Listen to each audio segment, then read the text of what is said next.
Welcome in diploma online class student. जैसा कि आप जानते हो एपी यानी समांतर श्रेणी पढ़ाया जा रहा था, तो समांतर श्रेणी के एक क्वेश्चन को मैंने दिया था होमवर्क के लिए, प्रैक्टिस के लिए। आपने उसे किया होगा। चलिए हम देखते हैं क्वेश्चन क्या था।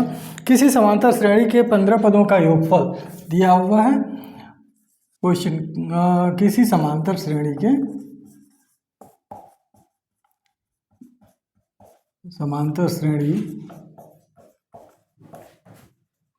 15 पदों का योगफल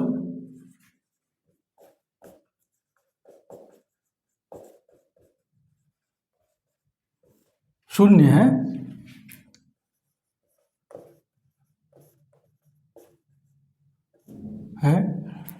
और यदि इसके 4 पदों चौथा पद 12 हो, यदि इसका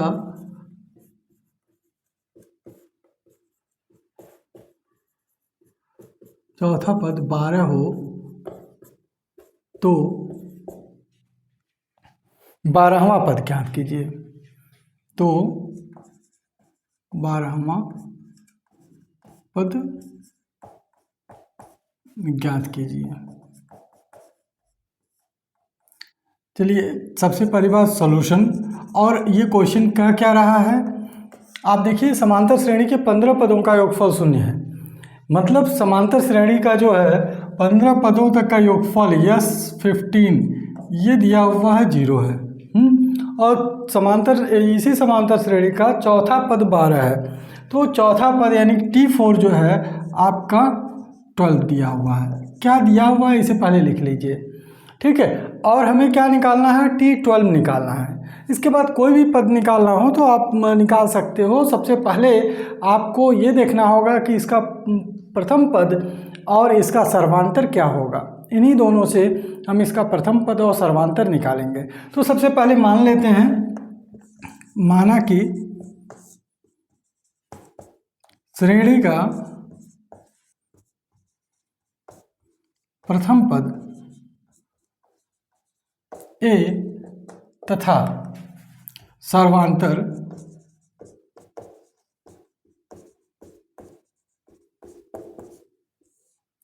D है, तो क्या हो जाएगा भाई, S15 इक्वल टू 0। मतलब क्या हुआ, S15 आप फार्मूला जानते हो 15/2 यानी कि n/2 2a यानी कि 2a के जगह a है प्लस n-1d, तो n के जगह 15 -1 और d, यह 0 हो गया। आप क्या करोगे, 15/2 है, इसको ट्रांसपोज कर दो राइट साइड में, ठीक है। जब आप ट्रांसफ़र करोगे राइट साइड में तो यहाँ हो जाएगा 2a प्लस 14d, 14 यानी 15 -1 क्या होगा 14d इक्वल टू 0 और यहाँ पर 2/15। देखिए यहाँ से यहाँ पर जब ट्रांसपोज होगा तो ये 0 × 2/15 हो जाएगा और 0 × 2/15 0 हो जाएगा। या तो आप कह सकते हैं कि दो चीज़ों का मल्टीप्लाई है और पहला 15/2 है जो कि 0 के बराबर नहीं हो सकता, तो यही 0 के बराबर होगा। दोनों तरह से आप इसे लिख सकते हो, ठीक है। तो अब देखिए 2a यानी कि यहाँ से 2 कॉमन ले लीजिए, a plus 7d equal to यह 0 हो जाएगा, क्योंकि 0 में कोई भी चीज़ आप मल्टीप्लाई करते हो तो वो क्या बन जाता है, 0 बन जाता है। चलिए अब जो है 2 को भी इधर आप भेज दीजिए, या 2 को ये है कि वो 0 के बराबर नहीं होगा, क्योंकि दो अगर कोई भी चीज़ मल्टीप्लाई हो और दोनों जो है का प्रोडक्ट 0 हो तो या तो पहला पद 0 होता है या तो दूसरा पद 0 होता है। तो पहला तो 0 के बराबर है नहीं, वो तो क्लियर है कि 2 है। और दूसरा क्या है, a प्लस 7d, ये भी जो है यही 0 के बराबर होगा। ये इक्वेशन नंबर 1 आप ले लो, ठीक है। पहला इक्वेशन आपको प्राप्त हो गया। अब देखिए इसमें है क्या, दूसरा इंफॉर्मेशन दिया हुआ कि T4 इक्वल टू 12, तो T4 इक्वल टू 12 हम लेते हैं, क्या होगा T4 इक्वल टू 12, मतलब यहाँ पदों का जो है फार्मूला रखेंगे। जैसे Tn निकालना है तो टी एन के लिए A plus N minus one D, A plus N, N क्या है 4 है, आप देखो टी 4 है तो एन की जगह पर 4 है, तो आप क्या करोगे 4 minus one D equal to 12। अब ए प्लस 3d इक्वल टू 12, ये हो जाएगा सेकंड। ठीक है, पहला और दूसरा इन दोनों को आप देखें तो a जो है दोनों में इक्वल है और हम इसको सब्ट्रैक्ट करके d का मान प्राप्त कर सकते हैं। तो हम क्या करें, पहले इक्वेशन में से दूसरे इक्वेशन को घटाने पर, यानी कि ऑन सब्ट्रैक्टिंग फर्स्ट इक्वेशन, यानी कि second equation from first equation. तो चलिए हम लिखते हैं कि समीकरण 1 से समीकरण 2 को घटाने पर जब घटाएंगे तो यह क्या मिल जाएगा, a plus 7d equal to 0 है और a minus plus 3d equal to 12। आप जब घटाओगे इसको तो नीचे का साइन यानी कि चिन्ह क्या होगा, परिवर्तित हो जाएगा। नीचे का चिन्ह परिवर्तित होने का मतलब क्या है, a के जगह यानी कि a का चिन्ह प्लस है तो माइनस हो जाएगा, 3d के जगह प्लस है तो माइनस हो जाएगा, 12 की जगह प्लस है तो माइनस हो जाएगा। अब ये नए चिन्ह के नाम से जाने जाएंगे, यानी कि a माइनस है तो ये कट जाएगा और यह 0 आएगा। 7d माइनस 3d, अब प्लस 3d नहीं होगा, माइनस 3d, तो 7d माइनस 3d यानी कि माइनस हो जाएगा और आंसर क्या आएगा 4d। जब सब्ट्रैक्ट कर लोगे तो आंसर 4d पॉजिटिव में आएगा और यहाँ पर 0 माइनस 12 ये हो जाएगा माइनस 12। तो आप देखो d इक्वल टू क्या हुआ, माइनस 12/3। इसे आप इसे काट दो तो d इक्वल टू क्या हो जाएगा, -4। ठीक है, d का मान 4 हो गया माइनस में। अब d का मान देखें, यहाँ पर ये डायरेक्टली 3 लिखा गया, एक्चुअली जो है इसको 4 यहाँ ट्रांसफर करोगे 4 होगा और 4 यहाँ 3 हो जाएगा। ठीक है, यहाँ पर -3 यह जो है इधर ट्रांसपोज करोगे। कभी कभी ऐसा होता है कि दिमाग में वही 3 आ गया तो 3 लिखा जाता है, ध्यान दीजिएगा। यहाँ d इक्वल टू -3 आएगा और माइनस यहाँ 3 आएगा। ठीक है, ये ऑलरेडी सही है। और उसके बाद जो है आप क्या करेंगे, d का मान किसी एक समीकरण में रखेंगे, यानी कि d का मान समीकरण 1 में रखने पर, 1 में रखने पर अब क्या हो जाएगा यहाँ पर, यानी कि 7a प्लस 7d और d के जगह क्या है -3 और इक्वल टू यहाँ पर हो गया 0। तो यहाँ आप देखें कि a इक्वल टू -3 × 7 यानी कि -21 equal to 0। a equal to क्या हो जाएगा, -21 को इधर ले जाएंगे तो +21 हो जाएगा, यानी कि a का मान जो है 21 आ गया।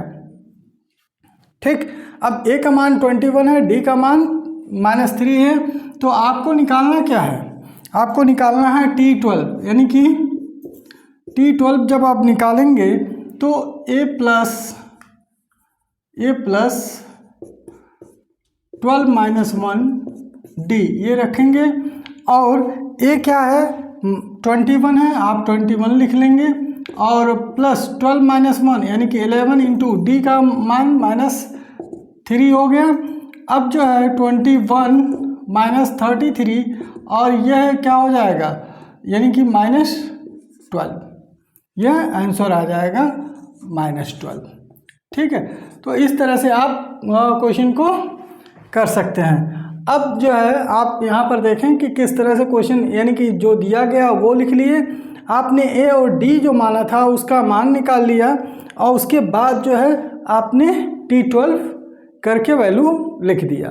ठीक है, आगे क्वेश्चन देखते हैं। चलिए अब देखते हैं अगला क्वेश्चन। क्वेश्चन नंबर जो है इसमें 1 आज के लिए, और इसमें दिया हुआ किसी समांतर श्रेणी का p पदों का योग जो है p² + 10p हो। ठीक है, तो किसी समांतर श्रेणी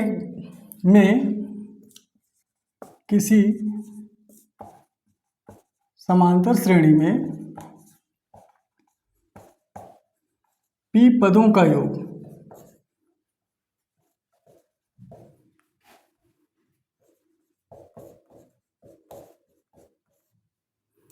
पी स्क्वायर प्लस 10p है, पी स्क्वायर प्लस 10p है। तो क्या करना अभी, तो श्रेणी के प्रथम पद तथा सर्वांतर ज्ञात करें। श्रेणी का प्रथम पद तथा सर्वांतर ज्ञात करें।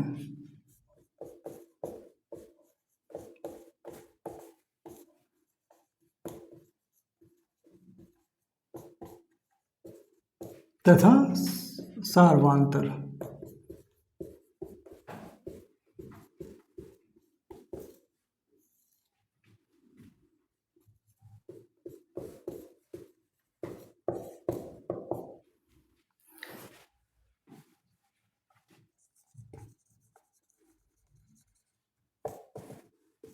ध्यान दीजिए, इसमें जो है क्वेश्चन यह है कि पी पदों का योग पी स्क्वायर प्लस 10p दिया हुआ है। तो आप क्या लिखेंगे, यस पी जो है यह पी स्क्वायर प्लस 10p दिया गया है। आप जानते हो एक फार्मूला है यस एन माइनस 1। ये फार्मूला आप ध्यान रखो, S N minus 1 equal to T N. यह होता है अगर यस एन यानी कि एन पदों का योग में से n प्लस n माइनस 1 पदों के योग को आप घटा दोगे तो आपको मिलेगा क्या, nवां पद मिल जाएगा। फिर से ध्यान से सुनो आप, n पदों के योग में से n माइनस 1 पदों के योग को आप घटाओगे तो आपको क्या मिलेगा, nवां पद। अतः इसी फार्मूले पर अगर हम यस पी माइनस 1 कर दें तो हमें क्या मिलेगा, टी पी यानी कि पीवां पद। इससे हमारा क्वेश्चन और आसान हो जाएगा, हमें पीवां पद मिल जाएगा।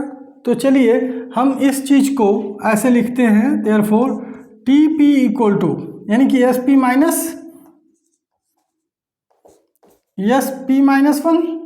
आप इन दोनों स्टेप को समझ गए होंगे कि p पदों के योग में से p माइनस 1 पदों का योग घटा दिया तो हमें क्या प्राप्त होगा, हमें प्राप्त होगा pवां पद।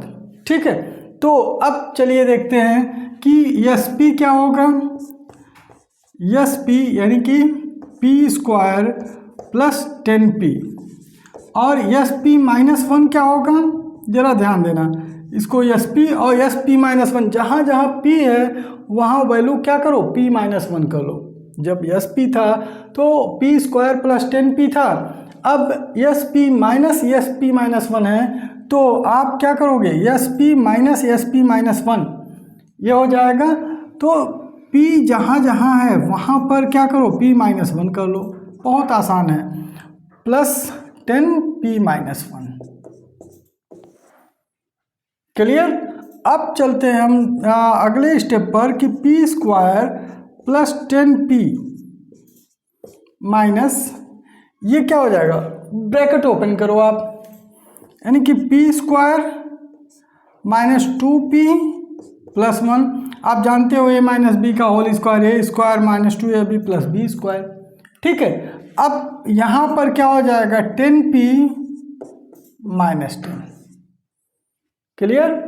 अब इसको थोड़ा सा और सिंप्लीफाई करते हैं हम, उसके बाद ब्रैकेट खोलते हैं, पी स्क्वायर प्लस 10p और यहाँ पर क्या हो जाना है कि P square 2p plus 10p ये हो जाएगा माइनस में, तो ये घट जाएंगे और हो जाएगा 8p।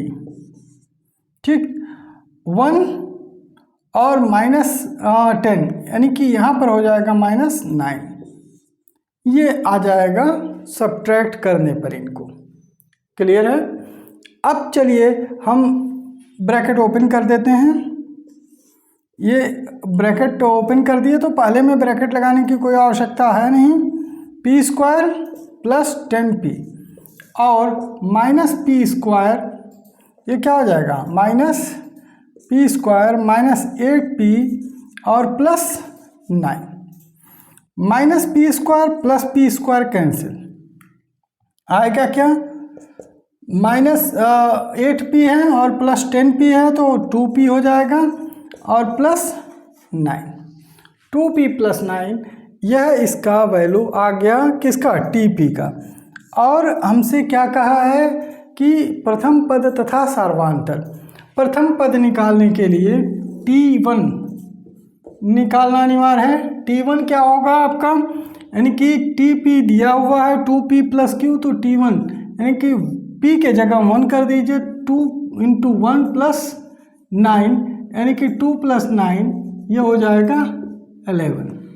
यहाँ T2 निकालेंगे तो 2 × 2p प्लस 9 यानी कि 2 2 जा 4 प्लस 9 ये हो गया 13। ठीक है, इसी तरह से आप T3, T5 और T4, T5 सब निकाल सकते हैं, लेकिन हमें इन्हीं दोनों की आवश्यकता है क्योंकि A जो होगा वो T1 होगा जो कि 11 है, तथा D वह क्या होगा, T2 माइनस T1 होगा जो कि क्या है 13 माइनस 11 यानी कि 2। तो आंसर जो आएगा वह A का मान प्रथम पद आपका 11 आ जाएगा, और कॉमन डिफरेंस यानी कि सार्वधातुक यानी कि कॉमन डिफरेंस ये हो जाएगा 2। ठीक है, तो बहुत आसानी से ये क्वेश्चन आप सॉल्व कर सकते हो। बस ये ध्यान रखो कि यस पी, अगर P दिया हुआ है p स्क्वायर प्लस 10p, तो आप इस फार्मूले को हमेशा ध्यान रखो, अगर पदों में ले जाना है तो S N minus 1 equal to Tn होता है। ठीक है, ये आपको ध्यान रखना चाहिए कि n पदों का योग में से n-1 पदों का योग यदि घटा दिया जाए तो हमें वह पद ही केवल मिलता है जो n पद कहलाता है। ठीक है, तो चलिए अब अगला क्वेश्चन देखते हैं, और अगला क्वेश्चन बहुत अच्छा है, इसी तर्ज पर है।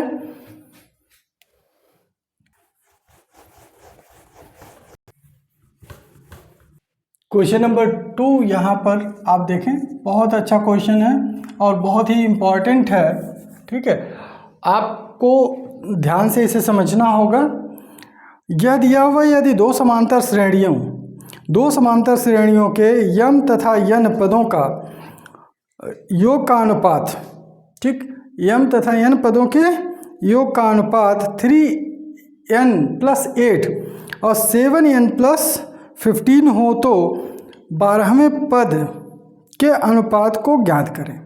ठीक है, तो सबसे पहली बात जो है, ये क्वेश्चन क्या है इसको मैं लिख दे रहा हूँ, आप जरा ध्यान देंगे कि यदि किसी दो समांतर श्रेणियों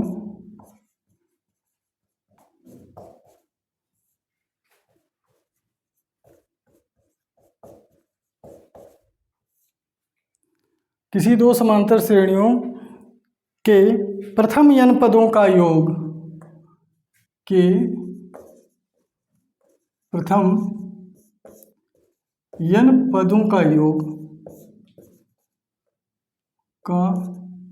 योग का अनुपात, n पदों के योग का अनुपात, n पदों के योग का अनुपात कितना है भाई, यह 3n प्लस 8 और 7n प्लस 15, 3n प्लस 8 इस टू 7n प्लस 15 है, तो 12वें पद का अनुपात ज्ञात करें।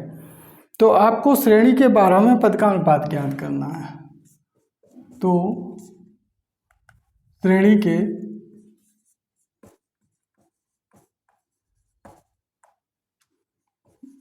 12वें पद का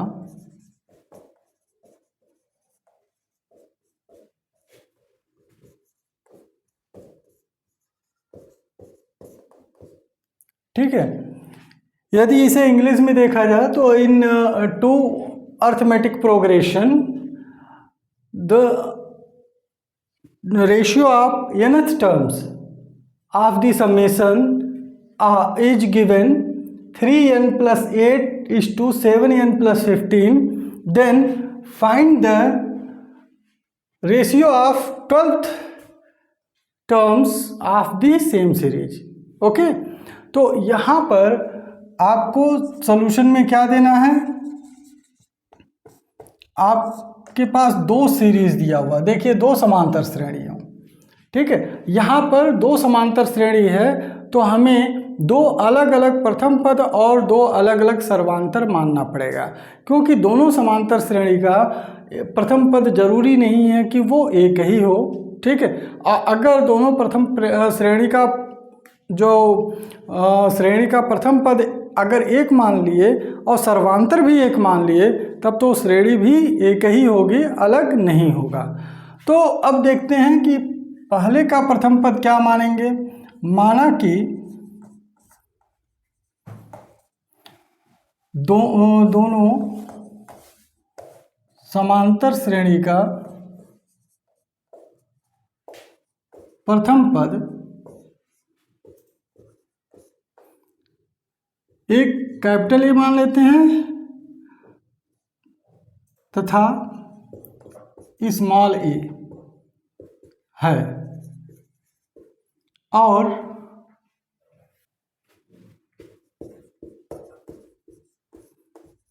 दोनों श्रेणियों का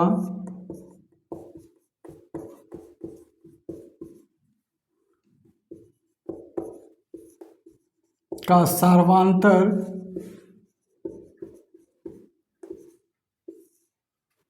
क्रमशः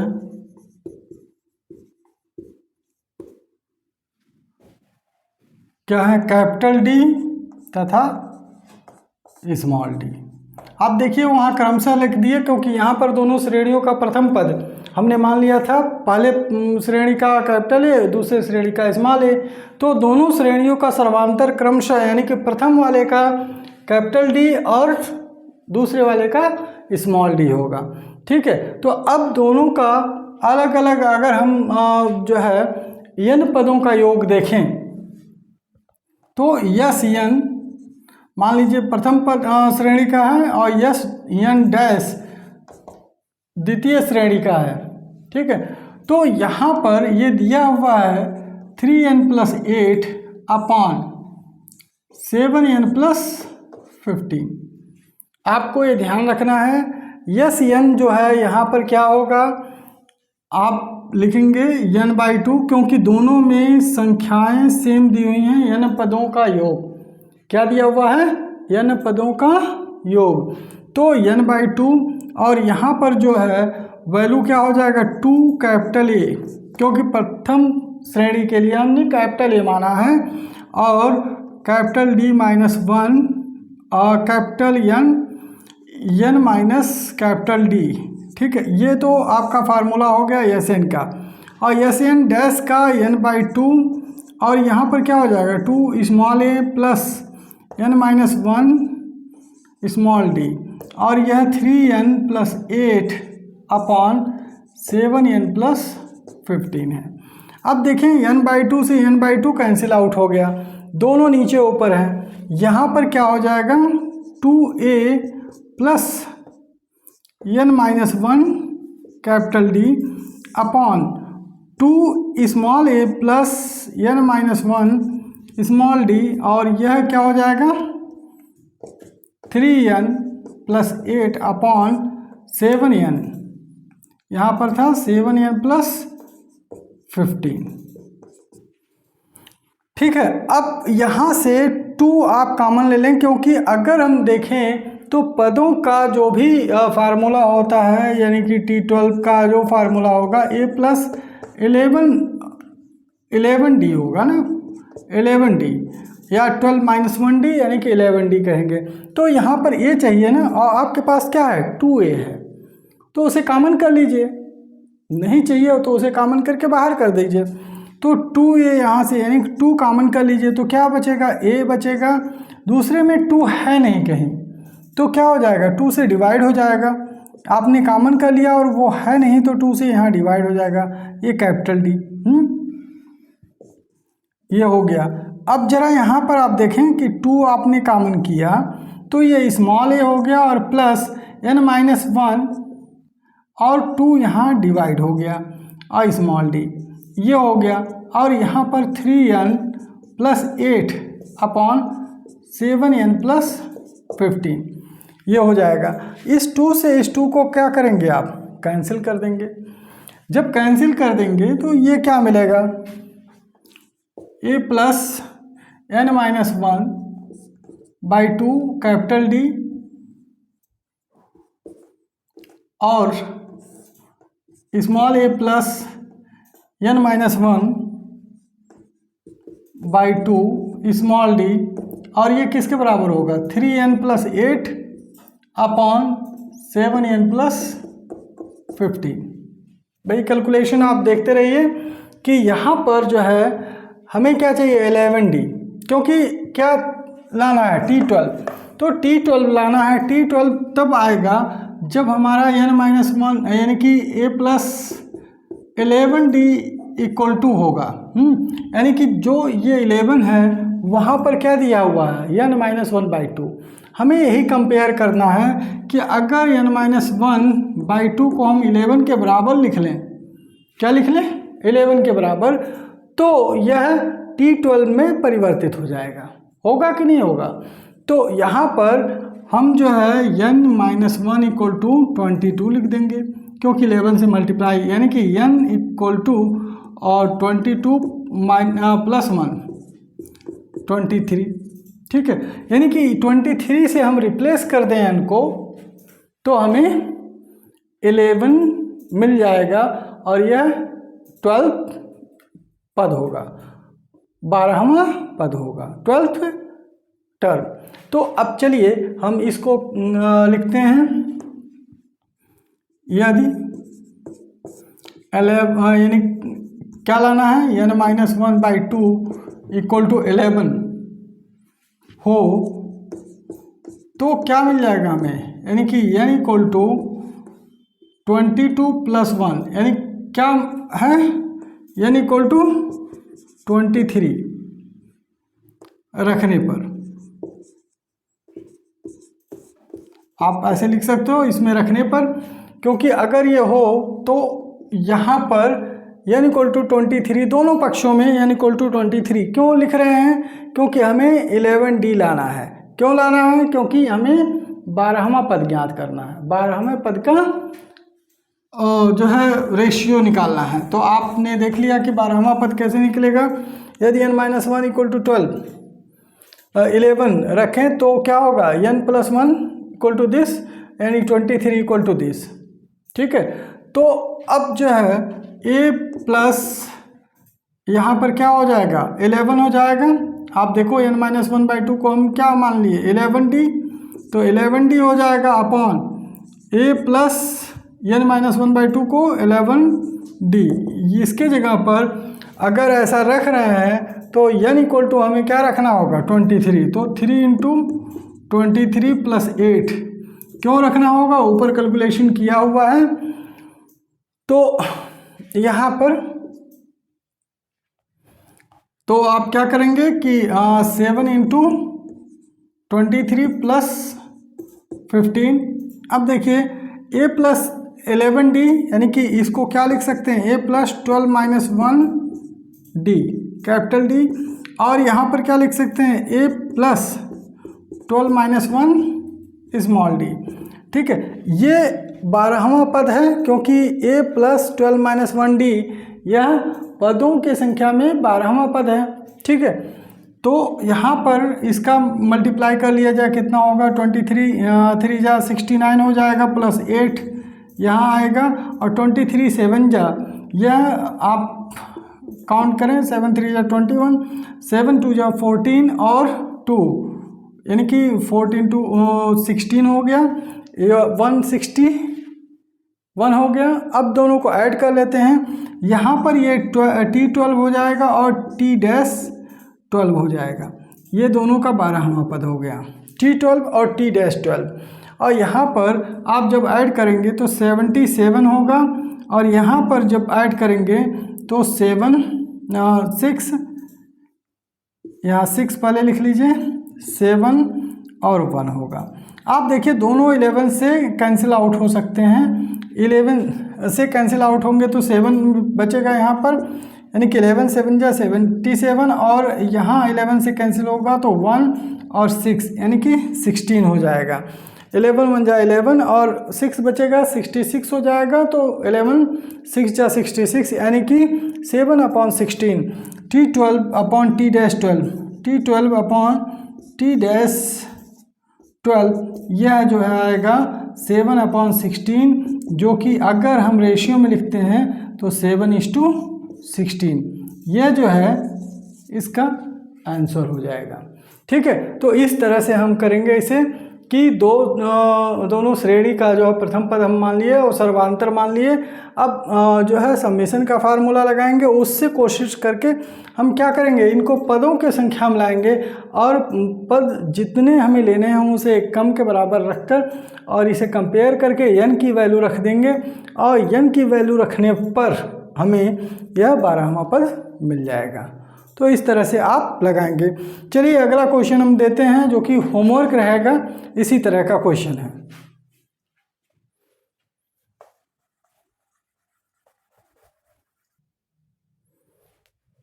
होमवर्क है क्वेश्चन, यदि किसी समांतर श्रेणी का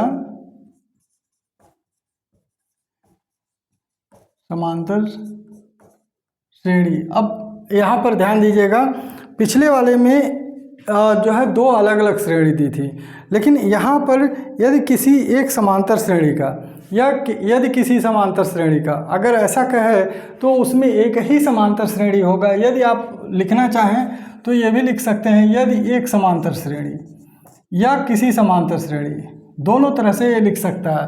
ठीक है, का प्रथम यम पदों का योग तथा प्रथम n पदों के योग के अनुपात का प्रथम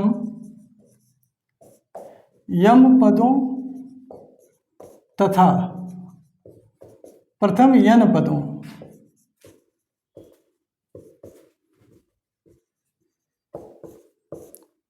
के योग का अनुपात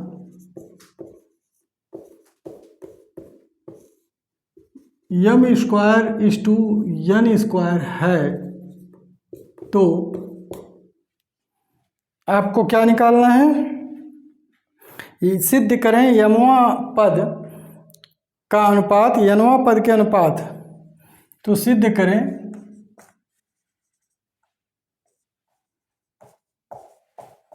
कि यमवा पद अनुपाते नवा